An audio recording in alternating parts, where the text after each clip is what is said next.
The following show is a group of fishing folks sharing their personal opinions about all things angling. It's meant to be fun and entertaining. The opinions expressed on this show are those of the participants and do not necessarily reflect the beliefs of their peers, their bosses, or Bassmaster. Now, hopefully, we can all kick back, relax, and enjoy this show without the threat of legal action. The show really only has one rule. Say what you want. Nothing can be held against you because here, everything is officially unofficial. Oh yeah, we need a host. You ready, Dave?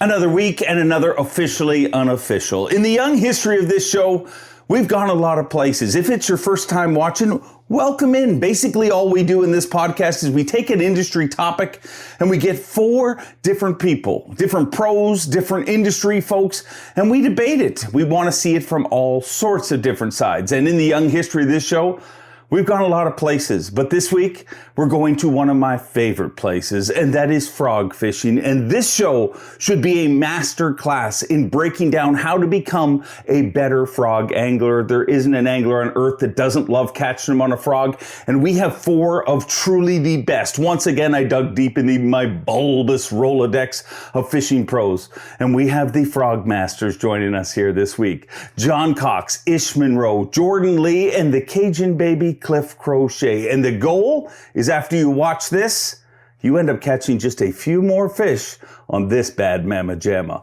Without further ado, let's jump right into it with John Cox. John Cox, thank you for joining me on Officially Unofficial. We're talking about frogs. Do you love frogs? God, I do love frogs. I actually have a whole box of frogs right here. It is probably my favorite box. I bring it with me from the start of the year to the end. Any chance I have, I try to throw it. Even when they're not biting it, sometimes I'll break it out. Water will be in the 50s to 40s. I'll just break it out just to throw some, just to be like, when it warms up some. Why do you love them so much? I think it's the bites, It seems like it generates big bites. And I mean, how many, you guys have thrown frogs. I mean, sometimes you'll be throwing, you'll be like, man, I can't believe I can't get a bite. Then all of a sudden, the biggest one in the pond eats it, and I don't know. I like it. And then you straight braid. I mean, yeah, there's just a lot. It is John Cox. It is fun. Yeah. What are your 2 go-to colors for a frog? Oh, gosh. So mine, So that's the struggle I have in my head. I mean, first I'll start off is when Berkeley, when we were working on these frogs, the mat frog and the popping frog, I had a lot of other frogs that I was using before then. And, I have one just for mats, I have one for open water, all this. And then when these came out, I ended up taking so many of the other ones out because they did everything you need. So this one here, this one's probably my favorite one. This is the one, I don't know if you remember it from the Wheeler tournament. Yeah. And this isn't the exact frog, but that's the color I was throwing. And it's become one of my favorite ones. Works all across the country, all year long. That's the one I like throwing on the mats a lot. But yeah, it's a funny story. That tournament, that I used the one frog the whole time. It was shredded to pieces. And this kid came up to me the final day and he's like, hey, can I trade you my frog for your frog? He's like 8 years old. I'm like, oh, yeah, I kind of wanted to keep. I'm like, yeah, man, here. And I gave it to him. I took his frog. And then when I got home, I was like, man, that was such a good frog. I wanted to keep using it, but did you know that Matt Robertson actually paid that kid $10 to say that to you, and he's got your frog? The frog. I wouldn't surprise me. That would not surprise me one bit. But that'd be great. Yeah, that would be genius. No. What's that color? Do you know what that color is called? This one, I think it's honey shad. Honey shad. Yeah. That's right. Yeah, that's right. So honey shad's number 1. What's number 2? Honey shad's number 1.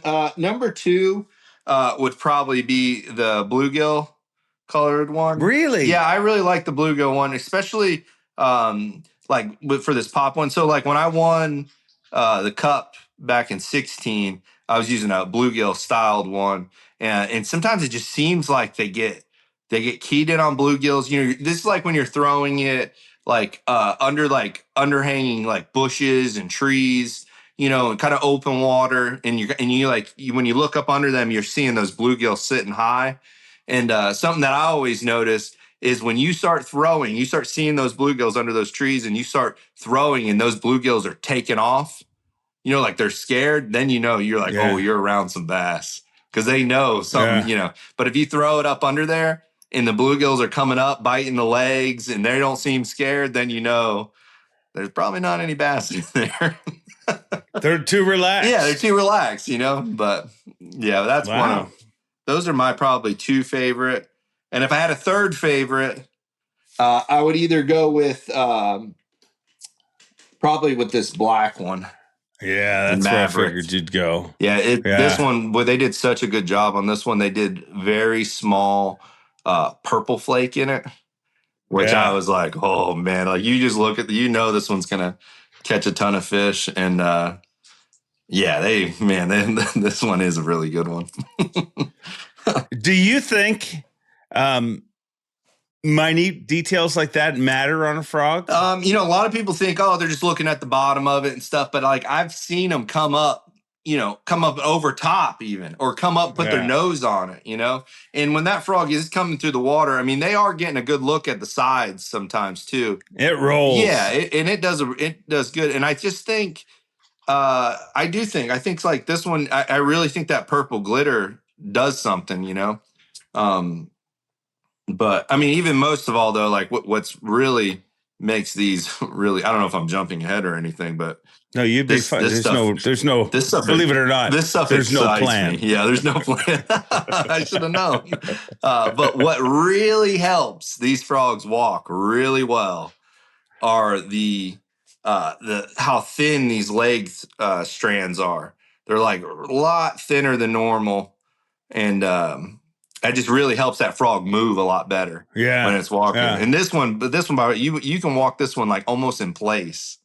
And it's insane. Like, I don't know, if you guys go into my Instagram and go back maybe a year or so, like I was somewhere in Michigan fishing a pond, and I'm throwing this thing through the trees, and I was like, babe, get the camera out, watch this, because they kept it just coming up eating it, and you can see the fish run, come from underneath the tree, run over and just inhale it, and it was just, it was so much fun.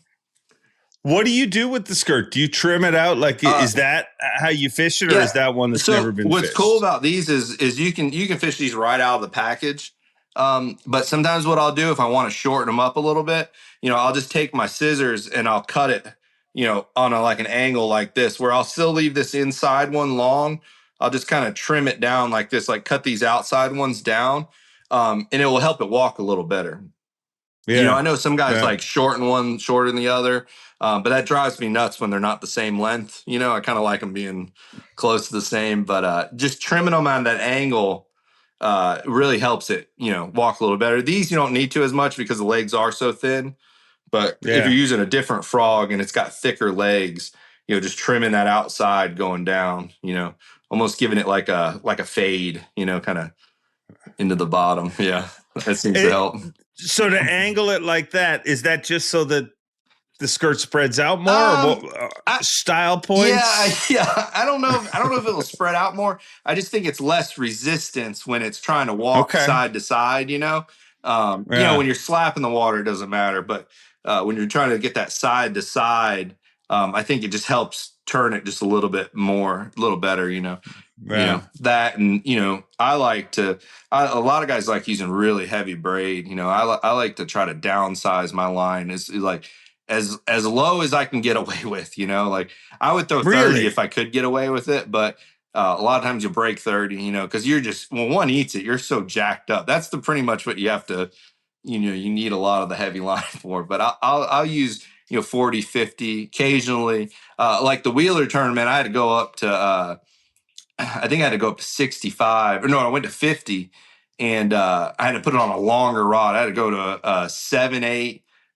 It's our one we have at Fenwick. It's a swim bait rod, but it's got a long handle. And man, it would throw. I was getting another 20 feet on my cast across that mat, and then I was able to pick up the line with it. I mean, it just worked really well for those long casts across the mats and stuff. Is casting distance, is that the reason you try to make the line as light as possible? Oh, or is there another reason? Yeah, well, so that's a good reason. When I was getting to when I started talking about line, which I just completely forgot what we were talking about, I was trying to make the frog Happens. walk. Yeah. So Yeah. like the lighter your line is, the easier that frog will walk. It's like when it's like when you're throwing like a spook or whatever, your top water. The lighter you can get that line, the better that frog will walk side to side. And that's the main thing I like it for. And it cuts through. The lighter line usually cuts through stuff better, as long as it's not going to break, Yeah. Yeah. But yeah. When do you choose popping versus walking? Oh man. Usually the walking one is I like using the walking one more for mats. We got heavy grass. You're not really walking it side to side like walk the dog, but you're more slapping. Yeah. And that's when I'll use the walking one over the popping. And then I like the popping in open water more, like where you're like throwing it in holes under trees, kind of like a lot tighter areas, which the walking one I'm using for mats works great for that too. But I mean, I guess if I could only choose one, I would just go with the walking one because you can do everything with it. But it is nice to have the pop one. Sometimes they get on that popping style, I mean, like you remember what were we at Okeechobee the year before last, and Steve Kennedy was like out there, and he was out there in the sea of all the boats, and he was just popping that sucker along, and he was really popping it. Like I never even popped, I more walk mine and have it spit back and forth, but he was just splooshing it, and it they were inhaling that thing. So, is splooshing a real word? That's what I think it's called. I think it's called splooshing. Okay. Right? Yeah, I mean, I think it's called that. I don't know. When it comes to your retrieve, how do you did you just explain to me, like, what is your go-to frog retrieve? So I always get told, especially after any of the live where I'm frog fishing or anybody watching me frog, they always say I'm fishing it too fast, which maybe I am. I don't know. But like I keep it moving all the time. I'm even when I'm walking it, I'm not really pausing it much. When I'm splooshing it, I'm just sploosh, sploosh, sploosh. Like I'm not like slowing up on it. And the same thing, when it's slapping the mats, I don't know what that's called either, but when you're slapping the tops of the mats with it, I keep it going pretty wide open, and I might pause it. I'm wide open until I get to where I think a strike's going to happen. Then I might pause it for a second, and then I'm wide open again. But what I hear a lot of people do, a lot of people like let it sit, they let it sit up there. They wait. They let the fish get curious of it. I just don't have time for that. Yeah. Yeah. I like chunking and winding. I got you. So is the 7-8 your go-to for frogs, or was that just that one tournament?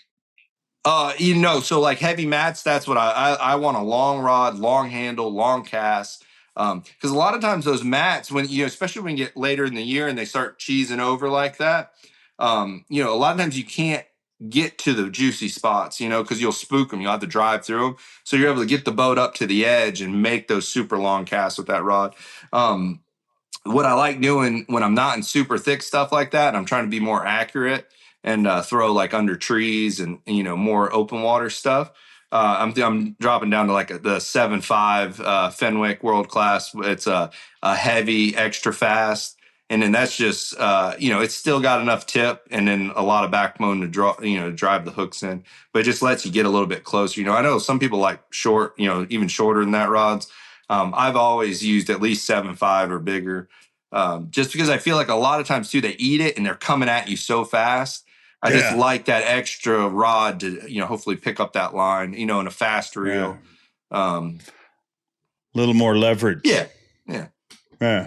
Do you have like a standard rod position? Like or does that depend on where the frog is during the retrieve? Yeah, I think now I'm thinking back on that. I'm thinking I think I'm tipped down. I want to say almost all the time. Oh, I'm tipped down on the mats, slapping the mats or splooshin'. When I'm walking in open water and stuff, I'm not straight down with it, but I'm more like maybe like on a 45, and I'm real fast, like slacklining it and making it just go back and forth really quick, almost in the same place. Yeah. Mm-hmm. It's almost kind of like when I like pop that jig around, under the surface, and I'm popping it. I'm almost doing that same retrieve, but with the frog, but it's walking back and forth. Gotcha. Yeah. Gotcha. Who's your frog fishing hero? Oh man. I mean, we all watched Dean. That was Dean Rojas was one. I mean, I just remember, him always catching them on him. And Ish always caught him. I mean, those are probably the two guys that I can remember, because I was probably, I don't know, I was probably 12 or 15, somewhere in there when I remember watching them catch, I mean, that was when it first came out, and it was like, oh my gosh, like it was awesome. Yeah, it went from being like a tool that you saw used there, like Robert Lee. I don't know if you remember those tournaments in the California Delta, throwing it there, and it was like specialty. And then Rojas kind of made it into like, you can pick this thing up and cover, throw it under docks. You can just cover shoreline. Yeah. No, definitely. Cool time. Yeah. Now I want you to dig deep. Okay. I mean, I need you to bring it here. I don't want no softballs. If I find out that you've been doing this somewhere else, and just give it. I want a dirty little frog fishing secret. Ooh, God, I kind of just gave away everything I had. Well, I know, but I'm sure you got more. Oh man, let me think. I mean, so this one, this one might be obvious, but like, I used to think, I need a fresh frog all the time or whatever. But when you're doing the mat fishing, I definitely learned over time that you want a worn out frog. You want one that's taking on water. You want that. So I don't know if you noticed, like in some of those shots when they took pictures, when I'm casting, you can see the water all kind of coming off the frog. Yeah, like you want to break that frog in when you're mat fishing, because you want it to fill up. You want it to sit low in the mat, and then you don't have to worry about adding weight to it. Nothing. It's already filling up. So when they bite it, it's compressing well. And I mean that's just I wasn't a real big believer in that. I have to actually. That's kind of, that might be more of Alex Davis's little secret that he shared with me. That's fine. It's fine. We'll take his. I mean, because I was like, he gave me some frogs, and I'm like, dude, these are shot, and he's like, yeah, and I'm like, what? And then I used them. I'm like, wow, they actually did work really well. I mean, if it works, I mean, he's from Guntersville. Yeah, he knows. Yeah. So do you ever jack with putting weights and stuff in them? Not so much. I mean, I did I used to put like the little bell in them, the little, and it would give it some noise, dingle around in there. So not a rattle, an actual little bell, like a little cat bell? Yeah, like a little. Which that works. I don't know. Our new frogs, they just catch the crap out of them. So I just like, they really. I just don't shocking. I'm like, I don't even mess with them, because like, I mean, I did. Yeah. I honestly, I mean, I have. That's all I have now. So I don't know. Yeah, crazy. Do me a favor, because I know what it looks like, but I think a lot of people haven't seen it. Show me your frog box and how cool it. Like, I mean, is that the perfect way to let them dry out, keep them? Oh yeah, this is. So I got I'm a little unorganized in there, but I got all my popping and walking, and they just hang in there. And then there's there's that little piece in there that will absorb the water and keep them from rusting. But I mean, it's super easy. Like you just pull this up here, and you can get right into them, pull them out. Can you lift one up, or you don't want to show me? Yeah, let me see. I just didn't want hiding something from it. I really have them packed in there. I'm sorry. Yeah, you see, you got them in there like that. See how they all hang. There you go. Boom. And then you take them right out, put them back in. You got a lot in that box. Yeah, I like super packed this box. Yeah. Well, you packed this show full of information, John Cox, and I appreciate it. Yeah, no problem. All right, let's go frog fishing sometime. Yeah, we should. Maybe on like an off day, lacrosse. Maybe we'll go up above the Oh, upper pools. yeah. You think you can come in early for that one? Dude, I will. Yeah, seriously. I will come in early for that. Yeah, that's what me and Lester do every year. We're like on the off day, we'll go up there to the upper pool and smash and catch smallmouth on them and stuff. Oh gosh. Oh, God. I can't wait. Yeah. Well, put it on the schedule. Let's finish. It's happening. Let's finish this show so we can do that. Okay.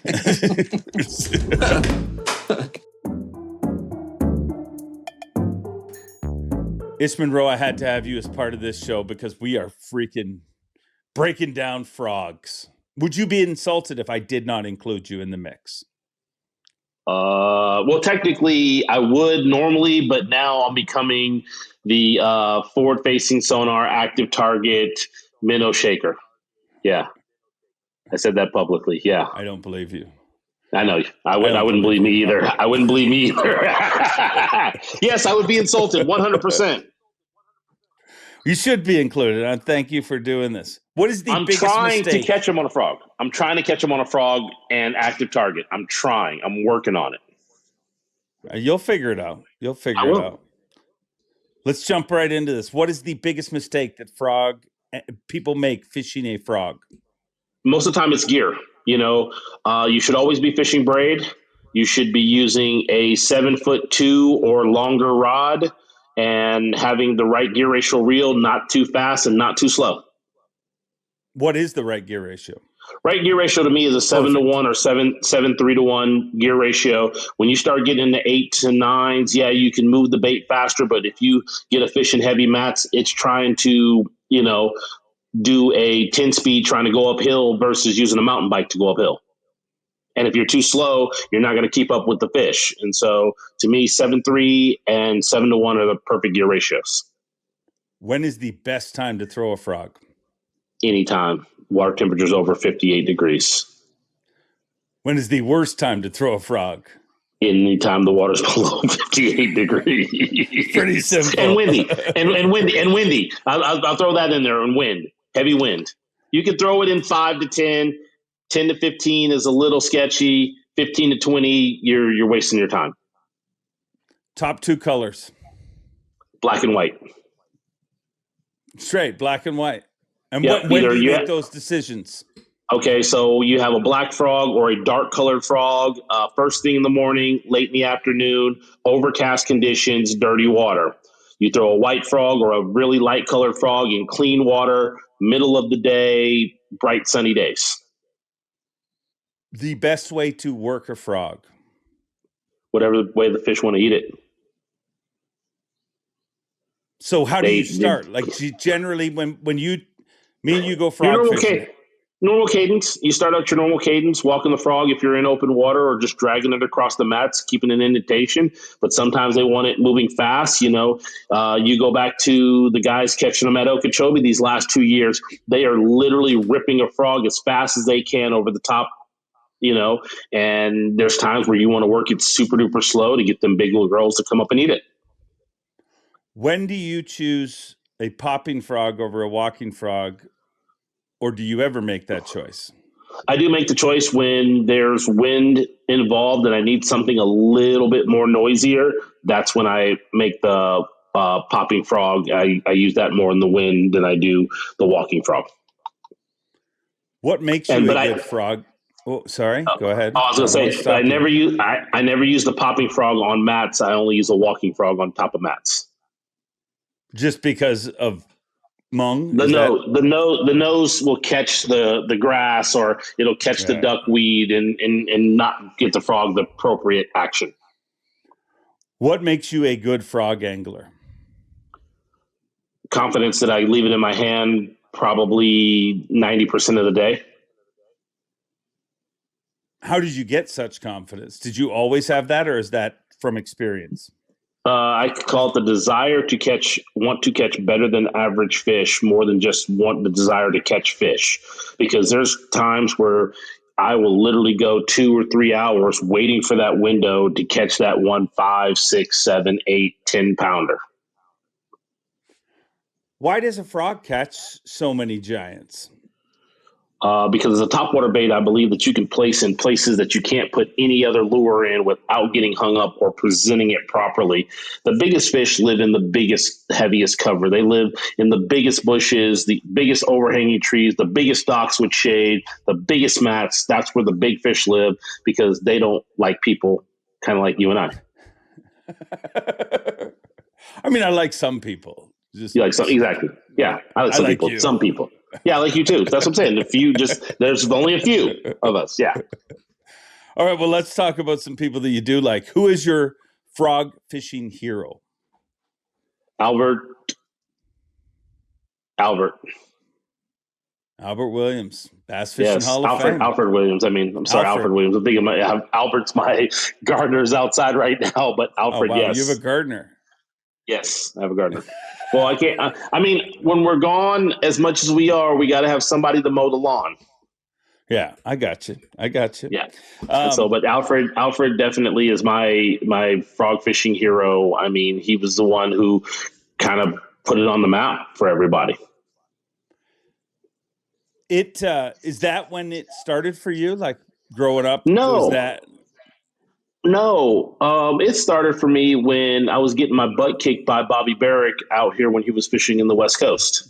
That is a lot of people don't give Bobby the credit he deserves because he never fished the elites or he never went to the FLW tour. But that dude taught me and a whole lot of people a lot more about frog fishing than most people will ever know. He's probably forgotten more about frog fishing than most people ever know. So Alfred and Bobby are probably on the same level for me when it comes to heroes of frog fishing.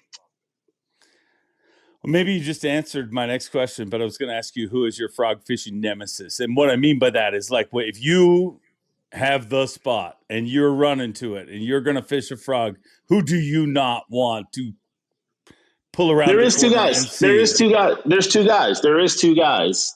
One of them is Dean Rojas, and the other one is Frederick Bannis. Dean has the same confidence that I have with the frog. His level on the frog confidence is super high. I mean, it's probably the highest next to mine. Freddie fishes a frog like I fish a frog, which is a little bit slower. He'll put it in the mats. He's a great frog fisherman. We grew up fishing together, so we know a lot of each other's secrets. So I can sometimes deal with Dean if there's big fish and mats around, but Freddie coming around that corner and he's on the same mat that I'm on, I'm not very happy. But he's still a good dude. Great. And so is Dean. And so is Dean. Yeah, for sure. You said nemesis, but those dudes are like my friends and they're really good dudes. But I just, once again, I don't want to see them fishing a frog where I'm fishing a frog. Well, but I mean nemesis in like a respectful term, like meaning gotcha. that, like, frog fishing nemesis, like not your life nemesis, but just like, gosh, I don't want, like, there's a lot of people you'd be like, I'm not really worried that they're here. But I think, well, you like the Batman and the Joker, the Batman and the Joker, they're nemesis that they don't like each other. Yeah. They don't like each other. Yeah. So. Okay. You said always braided line. What pound test? Minimum 50 and most of the time 65. 50 in open water, smaller fish, 65 the rest of the time. Reason for that is I can break 40-pound with my hands on a hook set. And the fact is that you want that heavier line for a thicker diameter to sit on top of the water a lot better so that when you're working the frog, the nose is not trying to be bent down. Did you fish a frog before braid?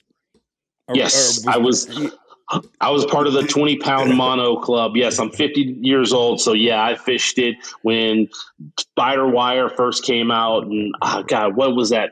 Fusion or what was that? Iron was Silk the black. Was the first Iron Silk was the first braid iron, and it was so. But it gave you access to fish that you never ever, like. How many fish did you use to catch on mono? I mean, you lost most of them. A lot. You lost 50%. I would say your ratio when you had mono was at least 40 to 50% hook to land ratio. When we had that freaking pure silk, that stuff jumped us up another 20 to 25%. All right. And we started out with 20-pound that we were breaking. Yeah. All right. I want you to dig deep in your frog fishing tackle box or your knowledge, and give me one dirty little secret for frog fishing. Rattles, worm rattles. So what I'll do is I'll take worm rattles and I'll put them inside the frog, whether it's between the legs or in the body at the bottom where the weight is and the hook goes through, whichever way you can get into the body of the frog. And what I'll do is I'll put 2 or 3 rattles in there, and then I'll take the frog and I'll turn it over with the hooks there and get the frog at the bottom, and I'll take a pair of pliers without puncturing the actual body of the frog. I will crush those rattles. And now you have brass and glass inside your frog, and when you shake it, it rattles. And I'll have mine sometimes so loud when I'm throwing over mats, besides adding weight for when you're getting an impression into the mat, you can sit there and shake that thing, and it almost sounds like a freaking lipless vibrating lure on top of a mat. Just So you actually crush the rattles? Like you put the rattles in and then break them up? Yes, so I have. They're not noisy enough without that? No, but it gets even more noisy. Plus the weight distribution and the rattles don't get in the place of the hookup ratio on your hooks, because it's already hard enough to hook those fish with 2 hooks on top of a frog. You put a rattle in there, that rattle could actually, and that's where I kind of came up with the idea that I felt like I missed a couple of fish because of the rattles were in between the hooks and the fish. And so I started breaking them up. And now you don't have that anymore in there, and so you get a better hookup ratio and you get the noise. There's my dirty little secret. That is a dirty little secret. Mm-hmm. You are a frog master, and I appreciate you spending a little time with me, Ish. Appreciate you, Dave, anytime. Can we go frog fishing together? As soon as you want to come down here and go to Clear Lake, the best lake in the country. Did you? You had to see the. You had to see those bass. Oh, you've had to see those bass. I did. Yeah. I did. So it was incredible what happened there. About 3 weeks to a month from now, those same bags will be caught on a frog. Gosh, I want to do that. I want the elites to come back there so bad. But no, screw the elites. Not till I'm back on the elites. Then they can come back to Clear Lake. Okay. So that's the deal. So now when people from California message me and say, why aren't the elites here? I can be like, we're waiting for Ish. Yeah, waiting for me to get back on the elites, and then then they can come back to California. Gosh, I want you back. It'll be so fun, Ish. Me too. Will. We have more fun. Yeah. My life's better when Ish is in it. And I appreciate you spending a little time. I think the elites are a lot better when Ish is in it. Yeah. Come on. I mean, can we get the legend? I just need the legend exemption to be moved around a little bit too. Well, we can base it upon wins. So how many wins would you need to get a legends exemption? Where do we put the line? The line is we know you get 1 point for 1 win, you get 2 points for 2 wins, and you go from there. I've got 5 wins. I mean, there's not a lot of guys trying to get back in the Elite Series with 5 wins. Yeah, won the first ever elite. Yeah, that would get McClellan back in as well. I'd love to have McClellan back there. You know, there's a couple guys. All right, okay. Yeah, I'll work on it. It's been put out to the universe, so I mean, we'll see what happens. You have so much pull at Bass. You have lots of pull at Bass. Sure, I do. You see your look at the logo on your hat says it all. Come on, it really does. So Ish will be back in the Bassmaster Elite Series next year. You heard it here first. You heard it there first. Boom! I love it. Yeah, but remember, everything in this show is officially unofficial. Officially unofficial. There we go. I love that. Jordan Lee, I have deemed you a frog master. That's why you're part of this show. Is that a compliment, or do I not know what I'm talking about? A little bit of both. Getting called out to do a little frog article with Mercer. Yeah, I mean, obviously I'm going to, but yeah, surprise. I mean, there's a lot of guys that throw frogs, good at frog fishing. So I think you're pretty good at it, though. You live right there, Gunnersville, which is like a frog mecca. Would you not say? Yeah, for sure.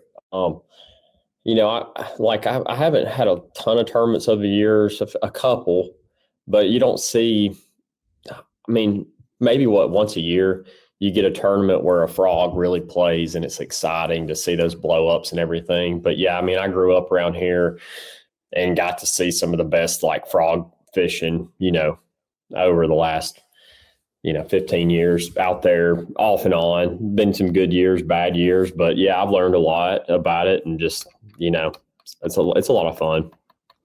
Why do frogs catch so many giant bass? The best thing about a frog is you can put it in places you can't put other baits.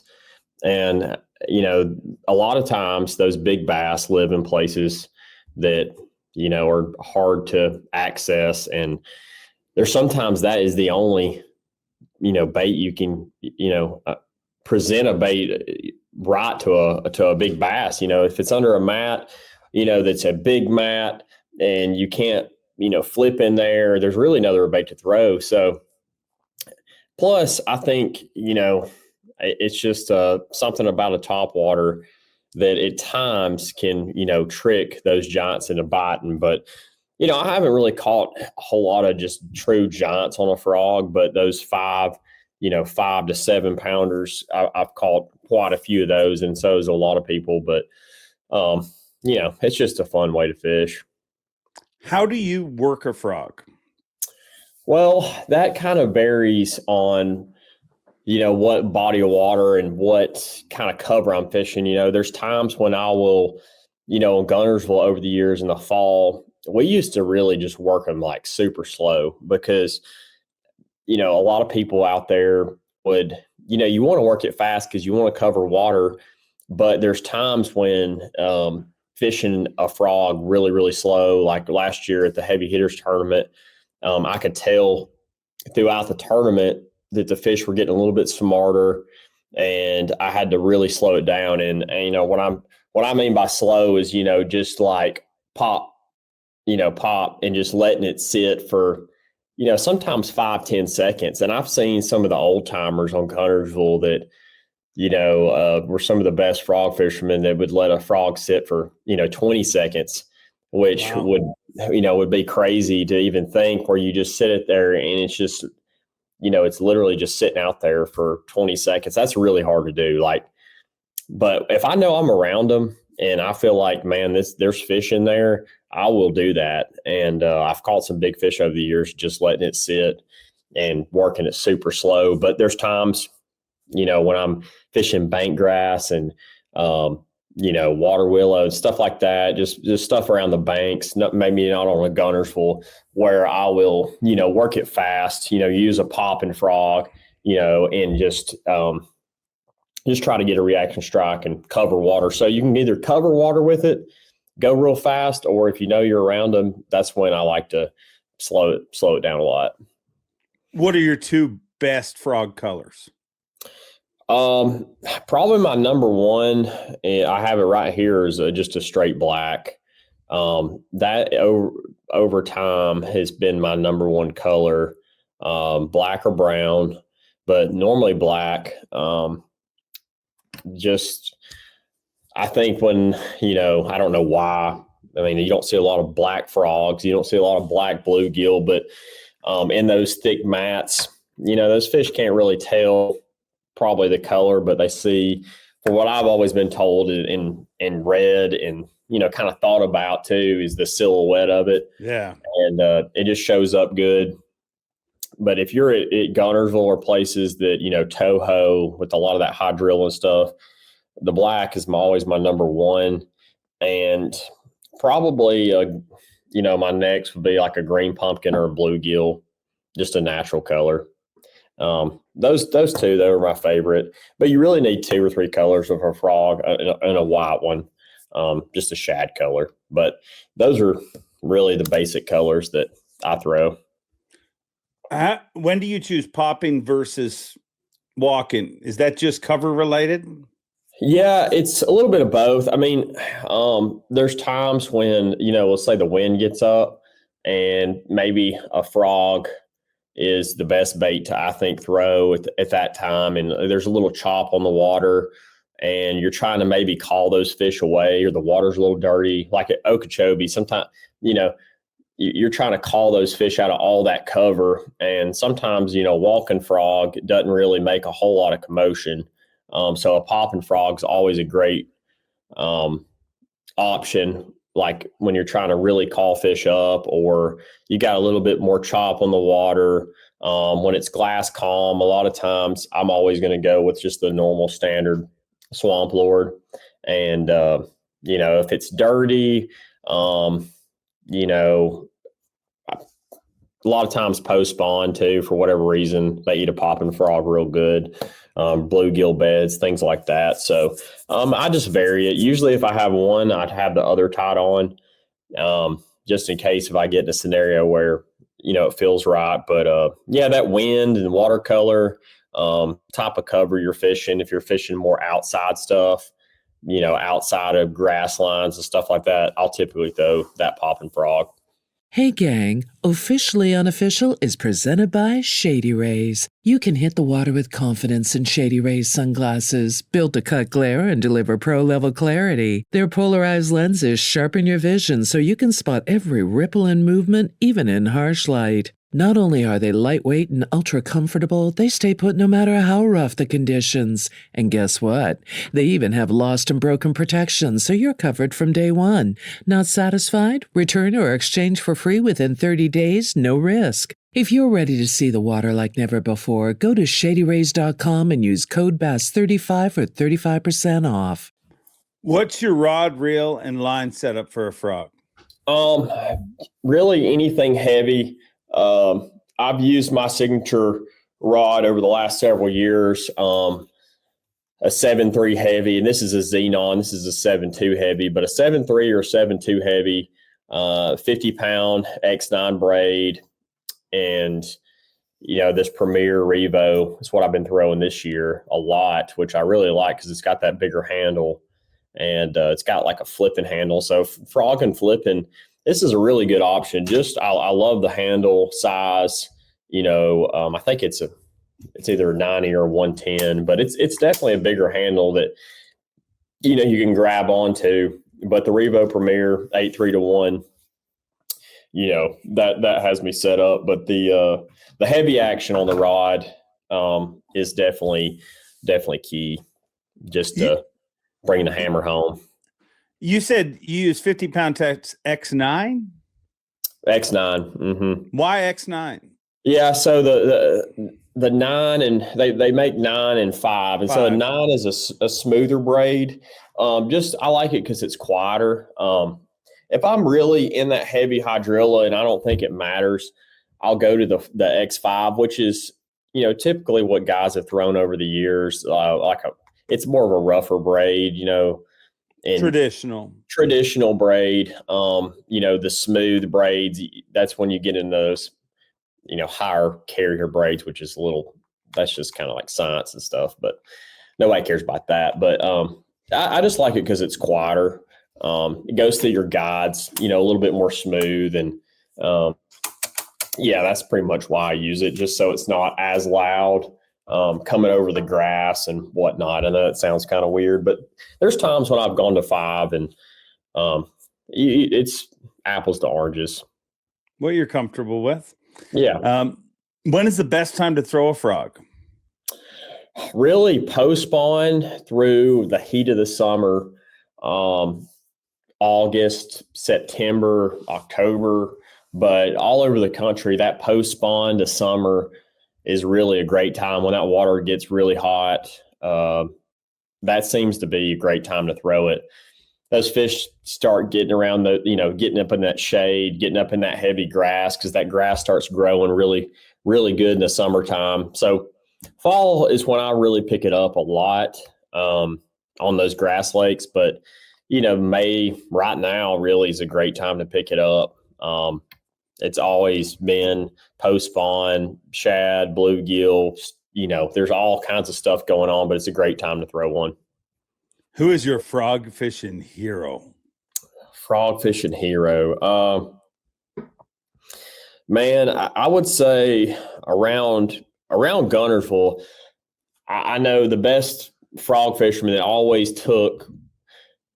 We took a beating by. His name is Marshall Deakins. He's an older gentleman now. I mean, he's probably, I would say 65 or 70. He's fished a couple pro tournaments over the years. Not a lot of people probably know him, but he's caught some really big bags that I've witnessed on a frog. And he was kind of I know Zona's filmed with Alex Davis some over the years, and Marshall would be there. Him and Marshall were friends, but Marshall is probably one of the best like frog fishermen on Guntersville. So that's always a guy that I was like, man, if you can beat him in a frog tournament, or another guy, just a local Guntersville stick. He doesn't fish as much anymore either, but Willie Staten, he is a really good frog fisherman as well, and not really pro anglers, the guys that I've always admired and kind of learned from. Willie's, I've been in the boat with him several times, and he's taught me a lot about frog fishing. So I want you to dig deep into your annals of fishing knowledge. I want you to give me a dirty little frog secret. You got something for me? Oh yeah. Actually got one right here, but I won the tournament last year at the heavy hitters tournament, all on a frog, every fish I caught. And this was something that I did, and I showed after the event, which was cool. I like showing different tips and tricks and stuff, because none of the guys that I fish against really care probably what I have to say, but a couple may. But the jig rattles, this was something that I did, and this was really cool. I mean, it's hard to say at times, man, does it make a difference? That's always what fishermen, the question in our mind is like, does this color or this bait or whatever make a difference? But I think this little trick has made a difference. And I pull out the skirt, which, a frog comes with a standard skirt, and I pull it out, and I get some just jig rattles, and I super glue them in there. And you can also put rattles in a frog, but this has like kind of a clicking noise that the rattles fell out probably in my tackle box, but it's obviously normally pretty loud. But when that's coming over that thick mat, the fish don't, I've never really had a long skirt and those thick mats. I always cut them pretty short. So this kind of worked where I had the little, jig rattles in there, and it's just kind of little nubs, but the fish obviously aren't trying to bite the tails, and just a little extra noise. And it's just a cool little trick that I've done over the years. So you just slide them in the holes and like super glue them in? Super glue them in, and they stay in there really good. These have stayed in there. I think the rattles fell out before that, but that's a good trick. I've also I've shared this one, and a lot of people like this one too, but changing the skirt out, and like I may have this one tied on for Lake Fork if I'm around some grass that the shad may be in, but change it out, the actual the skirt that comes in it, and get some like Flashaboo. That's what that I think's called, which people put it on. People put this on spoons and whatever else, but making a skirt out of it, which it just adds a little bit more flash, which that's pretty cool too. I think that matters. Some frog brands now are putting that in there, adds a little bit more flash to it. But those are two just little tricks that I do that sometimes I think can make a difference. Very cool. Very cool. So go win fork on a frog, and this podcast. Yeah, this will probably go off. Timely. That would be hard to do, but I am going to have it tied on, and I may chunk it around the bank a little bit. But winning a tournament on a frog anymore, just a straight frog, is definitely difficult, but still can be done. So, well, I appreciate your time, and thank you for sharing with me your tips, Frog Master. No problem, Dave. I'm not a master, but I try.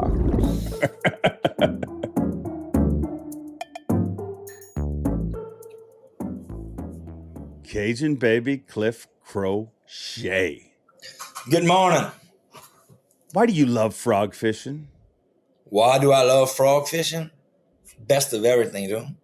Big bites, big hook sets, big rods, big line, big everything. Big everything. That's why I love frog fishing. What is the biggest mistake people make frog fishing? I don't like to talk about their mistakes. I can tell you my biggest mistakes. One, the biggest mistake I make is I don't finish a cast.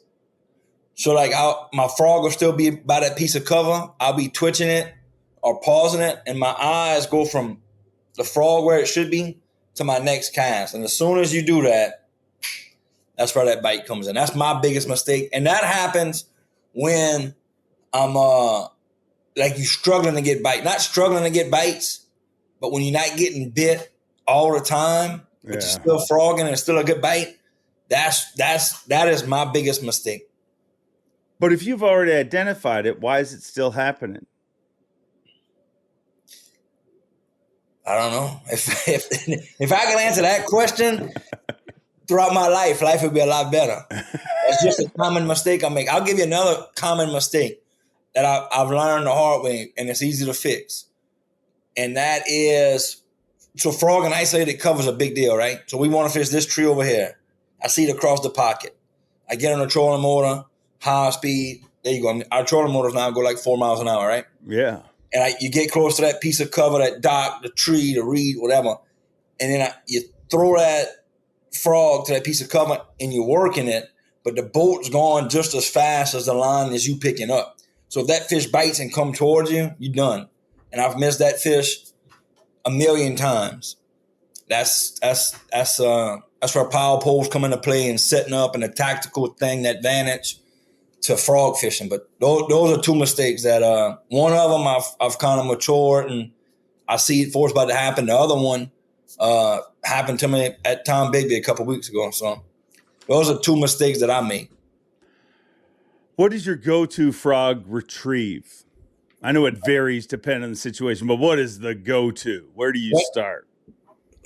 Mine is 3-4 twitches and stop. 3-4 twitches and stop.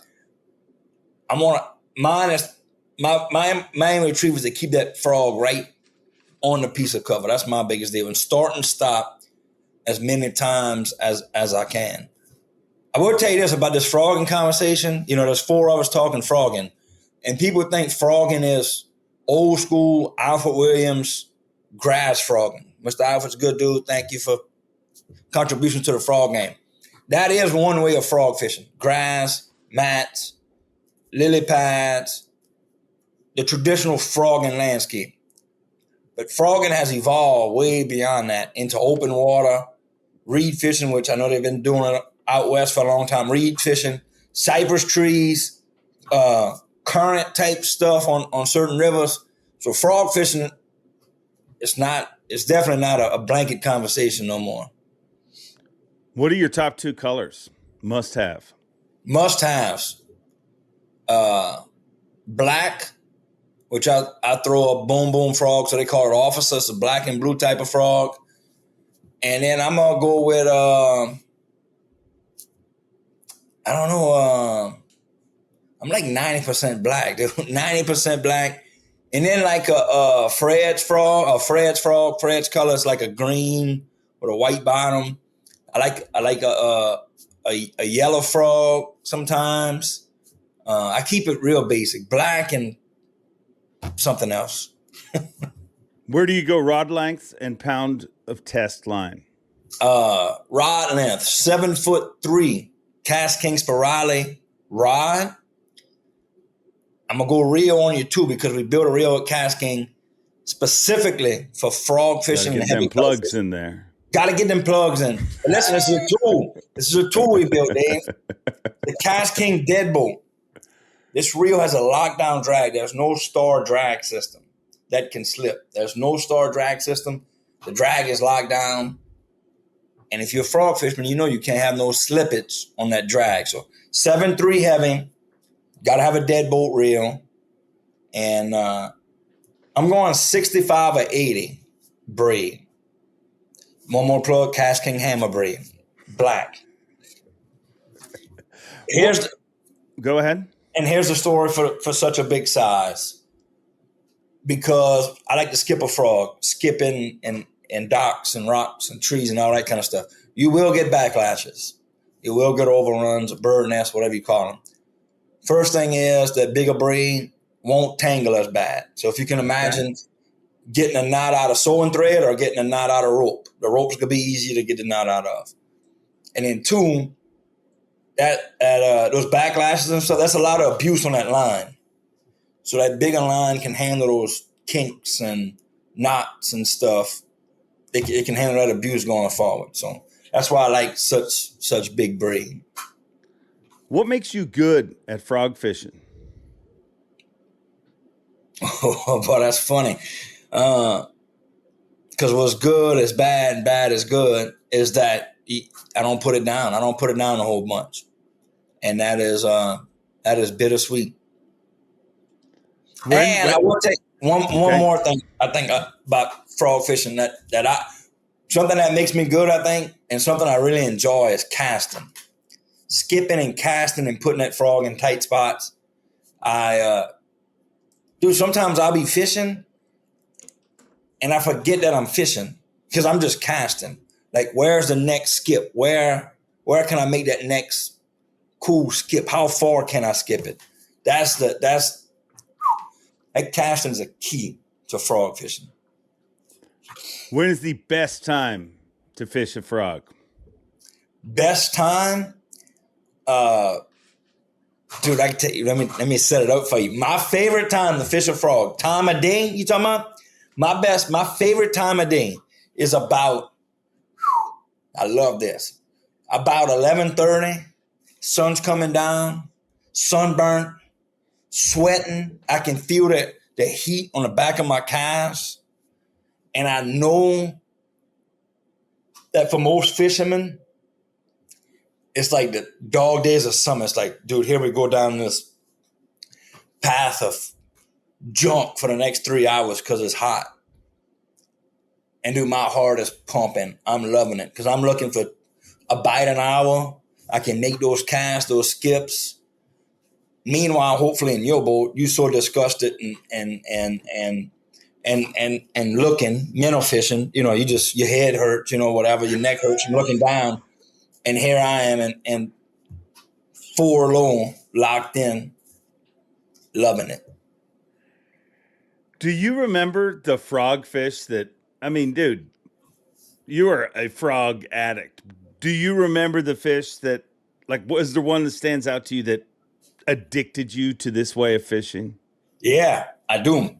It was April of 2006. I was scouting for BFL on the spillway, Trafalgar Basin. And it was like April, I think, somewhere around there. And Dean was catching them real good. That's when the secret was out. And like frog fishing became like a legit known pattern. And I was in Little Bay of Sorrow and the current's moving. And like the trees were shallow.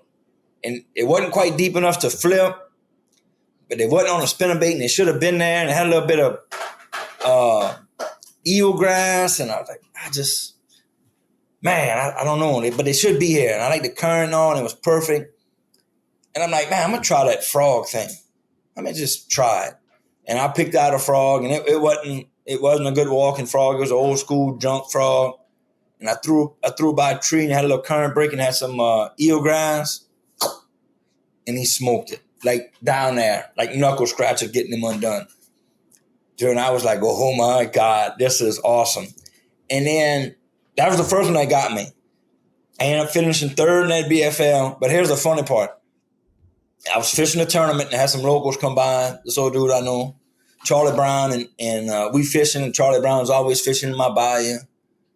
That's a joke me and him got. But anyway, I'm fishing, throwing at these cypress trees, and I'm frogging open water. This is 2006, backwood, Louisiana. Nobody really knows about this yet, you know what I mean? And he's like, what you catching on? And I'm throwing a frog. and open water cypress trees. And he's like, "Boy, you crazy? You ain't catching them on that frog in this open water." And I was, but that was the first time. That's the one that week right there, that fish, that BFL is what got me.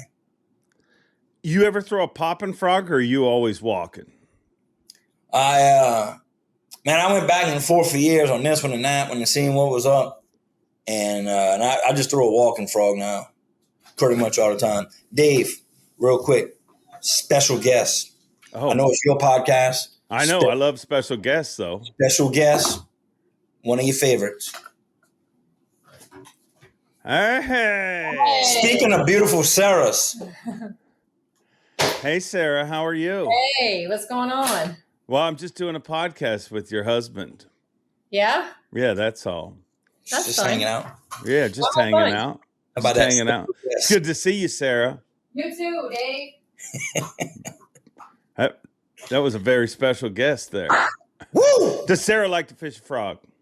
Sarah, you like fishing frogs? She don't know. Sarah's scared of fishing since I hooked her way back when.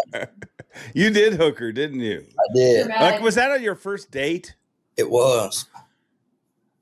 April 3rd, 2007. Aprils are strong for you. Yeah, it's a pretty interesting time. Who is your frog fishing hero? My frog fishing hero, I'm going with Dean, bro. Dean is, in my generation, he was the dude that introduced, well, for everybody's generation, he introduced that open water frogging and stuff. Yeah. And I'm going with Dino. What about trimming the legs? Are you a big trimmer? Do you trim one side more than the other? I mean, that seemed to be a thing for... My big deal is to keep the frog and the legs, the length in a good relationship, a good sizable. You got a frog that's this big. I don't want legs out here. I don't like trim them to make it walk and all that. I just want it to perform well. And once I get it walking how I want it, when they eating it the right way, it's I don't get too much into the pro talk of trimming them and this and that. You can do this 2025. Yeah. We know how to walk. If your frog's not walking, just trim your legs a little bit. The more you trim it, the shorter they are, the more they walk.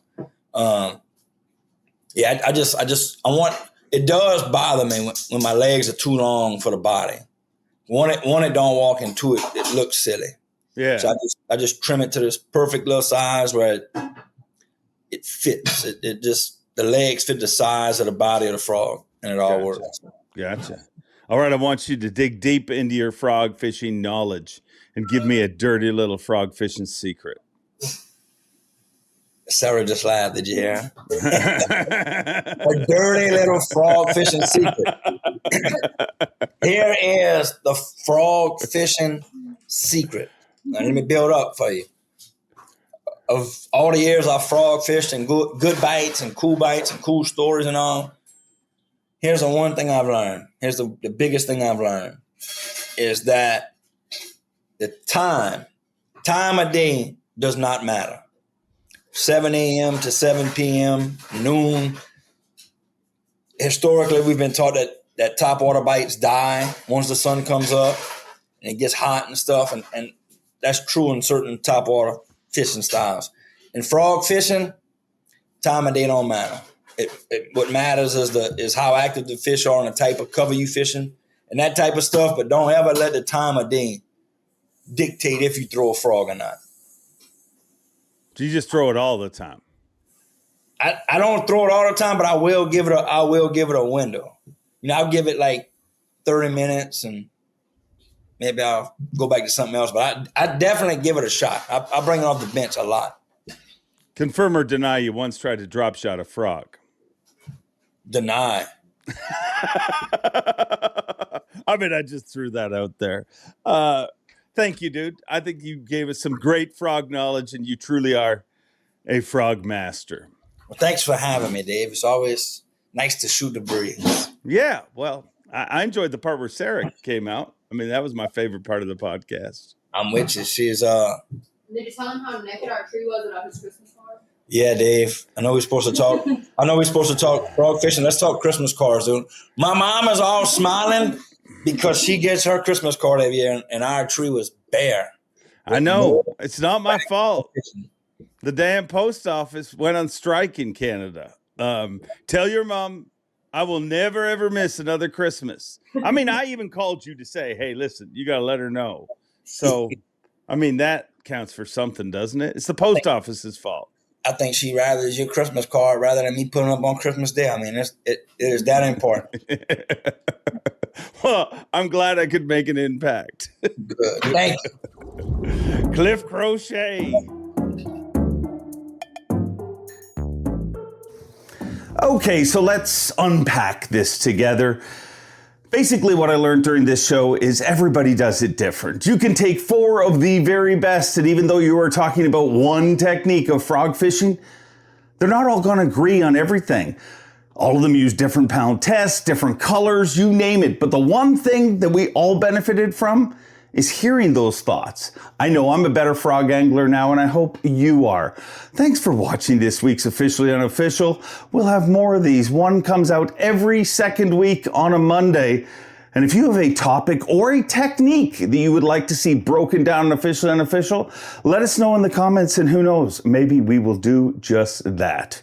Until next time, enjoy being, and well, I'm going frog fishing now. Bye-bye.